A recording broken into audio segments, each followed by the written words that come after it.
Everyone, so today I just want to make this video about some tips that I have kind of learned through my music production journey. Basically, I've only been producing for like a year and a half, so really not that long. I still would say I'm a beginner and I only know really the basics, but I have been able to make some pretty good beats regardless. But I just wanted this video to just be like just some tips that I could share with other beginners as well, because I feel like the thing with experts is they're like they've been doing this for so long that they probably don't remember like the small little things that they learned along the way. Whereas like I'm kind of very new to this, so I wrote it down my process, so I might as well just share that with you guys. So one, I think the biggest concern that I had when I was first doing music production was the whole like theory, like you have to know music theory, and I think that's what kind of scared me at first.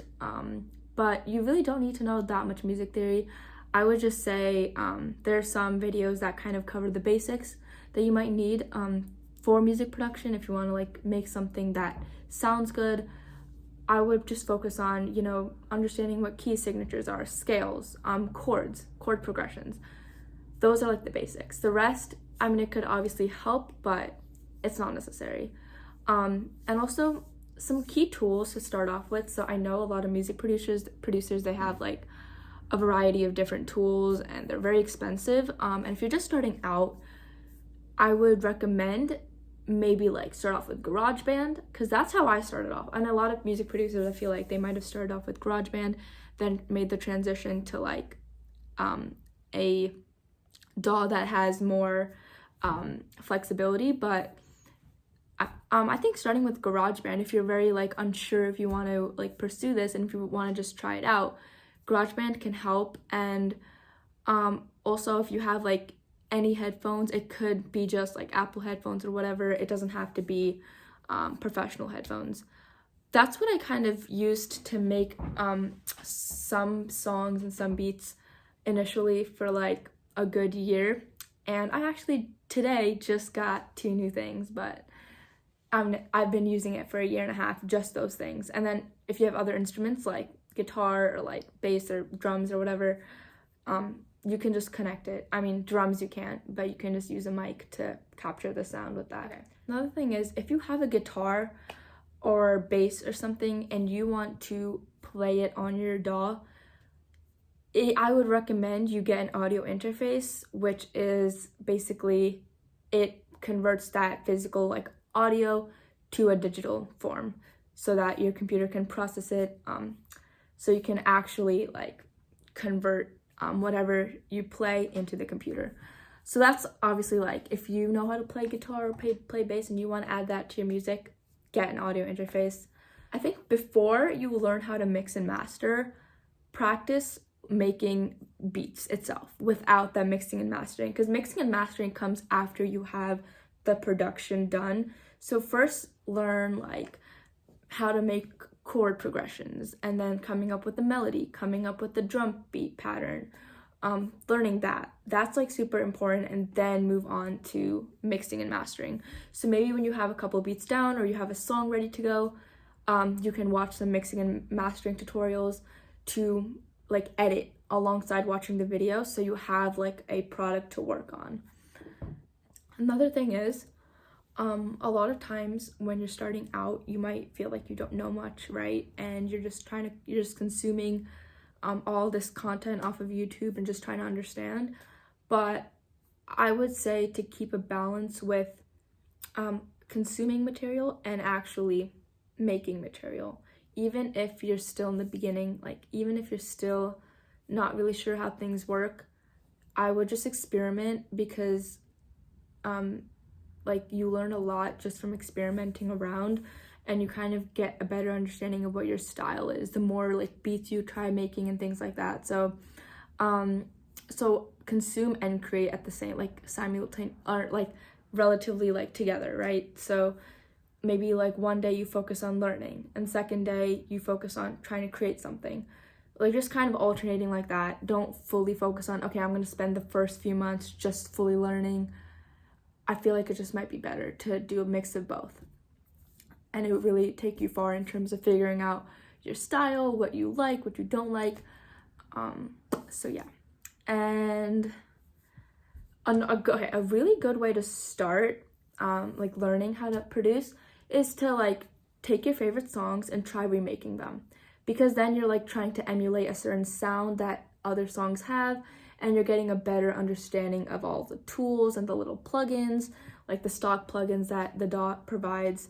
So that could, I would say, start off doing that. Like watch videos, try creating some beats here and there, but also try recreating a lot of the songs that you like. And also that will help develop your style as well. And even like when you're trying to copy, like try to like remake certain songs, you can even add, like try adding in like your own little style to it, right? Or adding your own like little pieces to it, so that you kind of can get a mix of your style. And because you don't want to just copy everything what someone else is doing just to learn. You can even like try adding your own stuff to it and see how that goes. Also, another thing that I've heard from a producer, they said it's more like in terms of progression, if you want to progress faster, it's more important to make as many beats as you can versus worrying about like perfection with each song. Just because like the more you make, the more types of songs and beats that you make, you're expanding your like taste, your style, because each song is different. So that makes sense when he was saying that. So that's what I started doing. I try to make like one beat per week or something. Also, another thing that I found really like is so true when people say this, but don't spend too much time working on a singular project like in one sitting, because when you hear something over and over again, your brain just somehow registers it differently. So you like the way you kind of listen to it is different at like the 100th time versus the like 10th time. So the changes you make like on the 100th like listen through might not be the best. So definitely like after you get a little tired of hearing something, stop working on it, maybe work on some other project. Don't work on it, because there was one time that I was making a song and I spent hours working on that one song, and it was like initially when I first had like the raw bare and bones of it, it was good, but then after that like I just kept editing it and it turned out to be super like, it was so bad that I couldn't even bring it back to the original or make it any better. So it's just sitting on my computer and I don't know what to do with it. But okay. Also, another thing is, don't just do music production whenever you're feeling creative or inspired, because a lot of times you won't get that inspiration, but you have to be consistent if you want to grow faster. So you just have to be consistent. Even if you can't make something good, even if you try making something, just keep on making something. I even heard that even to get out of writer's block, don't stop writing, just keep writing. Even if it's bad, just keep writing, so that your mind's always subconsciously thinking of it, so you come up with better ideas the next time around. So just keep working on beats. Just keep doing something related to music production if you want to be consistent with your growth. And then, also another thing that I don't think I've heard anyone else talk about this, but in order to like make your songs more elevated, go on YouTube and they have like these videos where you can like, it's called like guess the instrument, where they would play different sounds of different instruments, and you would have to guess what instruments they are, and they would then tell you what instrument it is. Those are good for getting you used to all the various instruments that they have. Because also another thing is, sometimes I struggle a lot with chord progressions, and also it's not just me, a lot of music producers apparently they have trouble finding chord progressions that are like different and catchy. So sometimes what I usually sometimes do is I go on Google and like look up chord progressions of songs that I like, and sometimes I might just take them and just change them up a little bit. I found that kind of gets me inspired sometimes to make my own stuff. Another thing is, a common like structure in songs, or like common like elements in songs.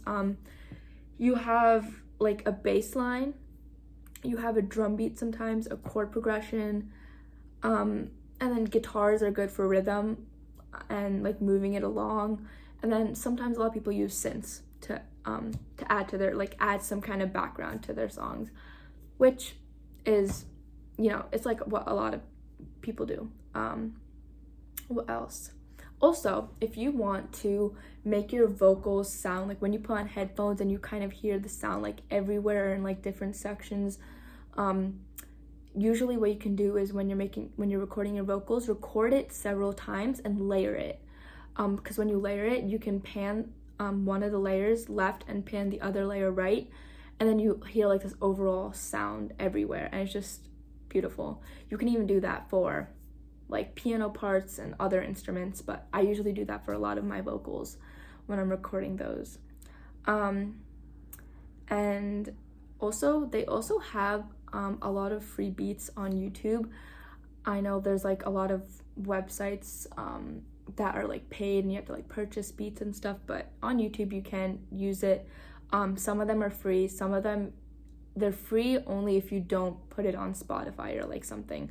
So for practice purposes, you can use so many different kinds of beats, different styles, like indie, pop, whatever, rap kind of beats, and then you can add to it, you can record your vocals on it and experiment with those. I think also another good suggestion is, you know, like if you know any other music producers, or like find any groups online where you can send your work to them so that they can comment, because obviously people like people like us, like we're beginners, right? So we might not have the full knowledge of how a song should sound, and how to fix those like little tiny details, but like an actual like expert or like someone who is a little more advanced, they could give good suggestions when it comes to like producing and things like that. So whenever you have your work or a demo or like some beats down, if you can, try sharing it with other music producers, so they can help you out. And also another thing is, if you want to improve your style, or not improve your style, but really like get better in your music taste or whatever, try just like listen to all types of music, even the ones that you're not used to, or like in a different genre, because that will expand your perception of music, how sound kind of works in different genres, and you can find a style that fits you, because you don't want to stick with what everyone does. You know, it's good to find your own style, and that probably comes from really exploring different songs, different music. But yeah, other than that, I think the last thing that I'll leave and this off with is, don't get too caught up in the little details. You know, like just take it easy. Like, I know music production, you have to like work on like the little things. Like, they get super technical. If you see like on YouTube, they get super technical and super, like, they look at everything super closely. But especially as a beginner, just kind of play it by ear and see what sounds good, because music is all about feeling. And if it makes you feel a certain way and it makes you feel good, you know, then stick with your gut feeling, because honestly, music is for the general audience, and the general audience really doesn't have their ears super trained to hear those small little things. So if it sounds good to you, it is probably good. All right, don't overthink it, you're fine. But that's all this video is, just covering over like the little tips that I've kind of learned along my progress as a music producer. And I still have lots to learn, but I'll still share whatever I learn along the way. And yeah, that's all. I hope you have a nice time. Thank you.